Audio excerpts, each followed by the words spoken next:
Bonjour à tous, bienvenue au domaine pour une nouvelle vidéo. Aujourd'hui, on va parler de la taille tardive ou taille retardée.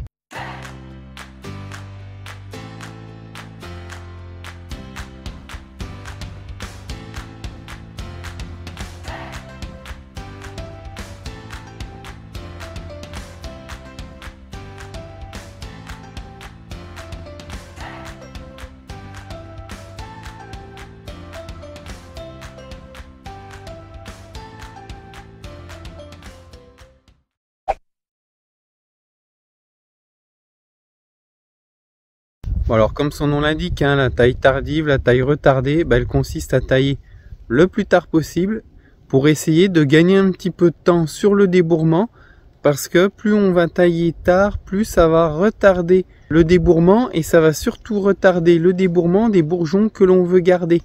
Parce qu'en général, je vous invite à aller voir d'autres vidéos, je vous les mets en description, je vous en avais parlé.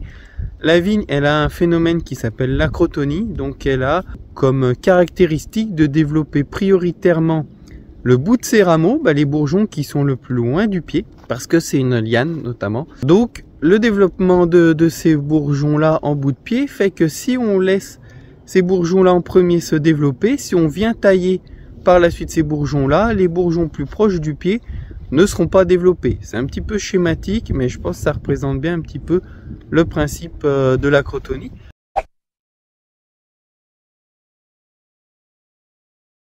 Donc quand on vient tailler un petit peu tardivement, les bourgeons le plus loin du pied commencent sans forcément se développer, parce que s'ils commencent à se développer, c'est que là on taille vraiment trop tardivement. C'est d'ailleurs une des difficultés de cette taille-là, c'est tailler suffisamment tardivement pour retarder le développement des bourgeons que l'on veut conserver, mais sans tailler trop tard non plus, parce qu'une fois que les bourgeons commencent à vraiment être trop développés, déjà on a tendance à en casser, et en plus il y a beaucoup de sève dans le pied, et là je pense, du moins c'est ma vision des choses, on a tendance à donner un petit coup au pied, parce qu'on lui ampute une partie des réserves qui sont dans les bois, qui sont remontées dans les bois, et là la vigne prend vraiment un gros retard. Pour une fois m'être fait prendre comme ça, bon, c'était sur une toute petite surface, il n'y avait pas eu de grande incidence. Mais là où j'avais taillé avec des bourgeons sur les bouts de rameaux qui commençaient à se développer, comparé à ce que j'avais taillé plus tôt, il y avait une différence de croissance qui était énorme.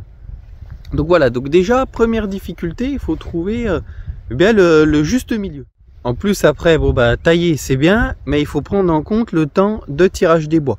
Donc concrètement, chez nous, on ne pratique pas cette taille tardive, retardée, parce qu'on trouve c'est trop un inconvénient. Alors on en parle beaucoup, surtout avec ces dernières années de gel de printemps, notamment les deux grands gels qui ont marqué notre vignoble. Je dis notre vignoble d'un point de vue général, la Bourgogne, mais aussi d'autres vignobles ces dernières années.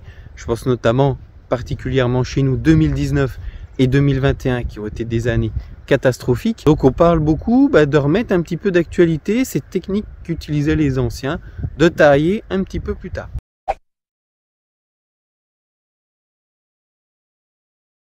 Alors nous, on ne la pratique pas, donc pour ces raisons-là, c'est qu'il faut trouver le bon moment, suffisamment tard pour que c'est une incidence, mais pas trop pour pas que la vigne commence à débourrer. Après, ça demande plus de personnel pour pouvoir tirer les bois, parce qu'au lieu d'avoir tout l'hiver pour tirer les bois, on n'a plus qu'une période très courte pour tirer les bois, où on pourrait faire comme certains font, tailler en deux fois. On taille une partie du pied, la partie la plus loin du pied, et après on revient tailler au plus près du pied. Ça c'est possible, certains le font, mais encore une fois, je trouve que c'est beaucoup trop contraignant, ça demande de passer deux fois. Nous en plus on brûle les bois, donc ça demanderait de passer deux fois brûlés. Bon, bref, pour toutes ces diverses raisons, je trouve ça trop contraignant. Donc je reviens à ce que je voulais vous montrer, parce que là je blablate un petit peu. Cette année, je suis pas en retard, disons, je suis pas autant en avance que je le voudrais. Donc on a nettoyé les baguettes pour les plier. Là on est le 27 mars, donc à ce jour il y a à peu près, peut-être même un peu plus, 80% de la surface qui est pliée. Donc autant vous dire qu'il ne nous reste plus tant de travail que ça à faire en pliage de baguettes. Mais comme je voyais que j'allais être un petit peu en retard entre guillemets, ou pas dans les temps voulus, je me suis dit plutôt que de tout nettoyer d'un coup et après seulement plier, je me suis dit, bah, nettoie déjà ce dont tu as besoin pour plier. Et puis tes parcelles, bah, notamment une parcelle, là où je vais vous montrer, la plus précoce, eh bien, ne la nettoie pas tout de suite. Comme ça fera office un petit peu de taille tardive, parce que bah, le fait de nettoyer tardivement les baguettes, bah, justement participe à contrer un petit peu cet effet de l'acrotonie que je vous ai expliqué précédemment. Donc là, sur la parcelle où je suis, on est le 27 mars, donc ça a été taillé courant janvier. On n'a pas nettoyé les baguettes. Donc là, je vais le faire maintenant pour pouvoir les plier, tout simplement, parce que les bourgeons commencent à gonfler. Alors pourquoi j'ai fait ça particulièrement sur cette parcelle? Déjà, je voulais faire un essai de taille tardive, de taille ou du moins de les nettoyer tardivement, surtout que c'est une jeune vie très vigoureuse, donc il y a beaucoup de bourgeons à supprimer sur ces baguettes. Donc là, c'était intéressant de le faire. En plus, c'est une parcelle qui est vraiment précoce pour plusieurs raisons. Déjà, vous voyez derrière moi, on a une grande haie là qui est plein nord. J'espère d'ailleurs que vous entendez pas trop le vent. Mais cette haie nous cache quand même pas mal du vent, donc ce qui gagne un petit peu en température par rapport à d'autres parcelles qui ne sont pas abritées. Comme je vous le disais, c'est une jeune parcelle, donc les jeunes pieds, ça va être sa première année de baguette, donc ils ont toujours tendance à débourrer un petit peu plus tôt que les autres. Et en plus, fait encore aggravant de la précocité, c'est que c'est des chardonnays, donc c'est le cépage le plus précoce chez nous. Et la cerise sur le gâteau, c'est qu'on a un sol très pierreux ici. On a des bancs de pierre au milieu de la parcelle, et concrètement sur les bancs de pierre, eh bien, la chaleur se concentre très rapidement. Dès que le soleil tape sur les pierres, ça fait tout de suite gagner quelques degrés, et la vigne débourre d'autant plus rapidement. Donc c'était d'autant plus intéressant d'essayer de faire pas de la taille tardive, mais disons un nettoyage tardif des baguettes sur cette parcelle, et bien justement pour contrer un petit peu tous ces phénomènes qu'il faut que cette parcelle est relativement précoce. Allez, je vous montre un petit peu ce que ça donne de ne pas avoir nettoyé les baguettes tout de suite. Ça, c'est pas une baguette qui a été nettoyée, mais elle avait naturellement pas beaucoup de rameaux. Vous voyez, les bourgeons sont déjà bien avancés. J'essaye de faire la mise au point. Les bourgeons sont déjà bien avancés. Donc ça, c'est une baguette qui est quasiment prête à plier. Ça, c'est une baguette qui est vraiment à nettoyer parce qu'il y a plein de rameaux qui partent de cette baguette-là. Vous voyez, sur les bouts de la baguette, vous avez les bourgeons les plus avancés. Pas sur les bouts de la baguette, sur les bouts des rameaux qui partent de la baguette, vous avez les bourgeons qui sont quand même relativement développés. Vous avez celui-ci qui est en pointe verte. Voilà, on voit bien, on voit les premières feuilles qui commencent d'arriver. Et puis un petit peu partout, ils sont quand même bien dans le coton.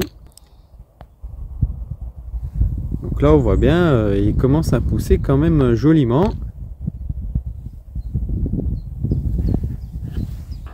Par contre, ce qui est intéressant, c'est que les bourgeons qu'on va vouloir conserver, comme par exemple celui-ci, ou celui-ci, là au centre.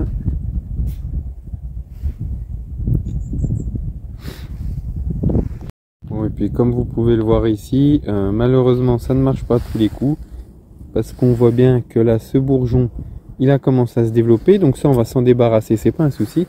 Par contre ce bourgeon-ci qu'on va garder, eh bien il est bien assez développé, vous voyez, il est déjà bien dans le coton.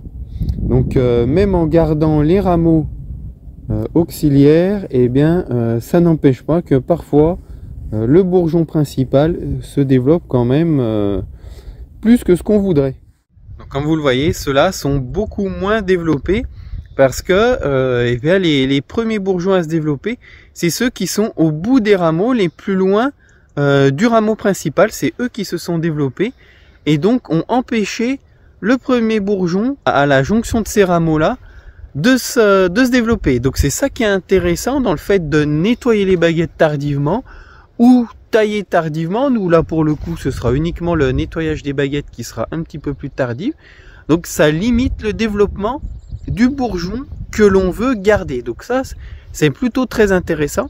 Donc dans une certaine proportion ça peut permettre eh bien, de se prémunir des risques de gel. Alors c'est efficace, hein. Nous comme je vous l'ai dit, donc on le pratique pas. Sauf là, bon, à moindre échelle, c'est efficace, ça peut permettre de gagner 1 à 2 semaines de débourrement si on arrive bien à caler notre moment où on taille. Mais malheureusement, j'ai pu constater que là, clairement, au stade où ça en est, même si les bourgeons ou les baguettes n'ont pas été nettoyées, sont un petit peu retardés, clairement, là, ça va être protégé jusqu'à -3, -4, quelque chose comme ça. Par contre, en 2021, même ces bourgeons-là qui étaient à ce stade-là, quand il a gelé à -7, là vous le voyez, le pied commence à démarrer, donc il y a de la sève qui circule dans les bourgeons, même s'ils sont encore en stade, ce qu'on appelle stade hiver. Clairement là, à -7, c'est plié quoi. Ça gèle tout, c'est foutu. Donc voilà, c'est une taille, la taille tardive, la taille retardée, oui. Pourquoi pas, ça peut être un avantage assez significatif quand même, hein.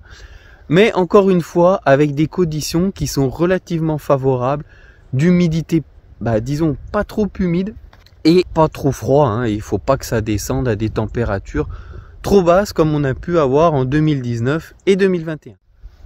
Donc là, il ne reste plus qu'à espérer que la météo ne nous soit pas trop défavorable. Là, demain matin, ils annoncent -1, -2. Donc là, clairement, au stade où c'est, en plus là, bon, vous aurez entendu un peu le vent dans le micro. Le vent assèche bien la masse d'air. Il va pas faire trop froid au stade où ça en est. On devrait passer cette vague-là. Là où ça va être un peu plus dangereux, c'est là, après ces jours, ils annoncent autour des 20 degrés l'après-midi et ils annoncent un coup de froid en fin de cette semaine, autour, comme l'année dernière, comme ces dernières années, début avril. Donc là, ça risque d'être un petit peu plus compliqué. Si la végétation avance un petit peu plus, le gel peut potentiellement faire un petit peu de mal, mais en même temps, ils annoncent pas trop froid, ils annoncent pareil, autour -2, -3. Donc ça peut le faire, on croise les doigts. Donc vous avez vu cette technique qui permet de retarder le débourrement, pour éviter d'être trop sensible au gel de printemps. J'espère que cette vidéo vous a plu.